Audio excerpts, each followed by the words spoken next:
ఈ పుట్టిన వాళ్ళందరికీ కూడా మళ్ళీ ఒక ప్రత్యేకమైనటువంటి పద్ధతి ఉండాలి. వాళ్ళు తరించడానికో మార్గం ఉండాలి. ఆ మార్గం ఉండాలంటే పరమశివుడు మోగించినటువంటి ఢమరుకలోంచి మాహేశ్వర సూత్రములు వచ్చాయి. అందులోంచి వ్యాకరణం వచ్చింది, అందులోంచి సృష్టి వచ్చింది.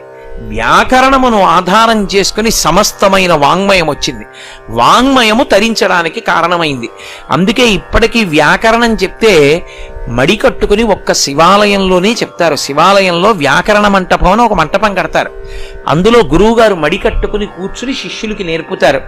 మనకి ఒక 2 తరాల ముందు వరకు శివాలయాల్లో వ్యాకరణ మంటపాల్లో మడి కట్టుకుని గురువుగారు చెప్తుంటే వ్యాకరణం నేర్చుకున్నటువంటి పండితులు ఉండేవారు. తరువాతి కాలంలో పోయింది.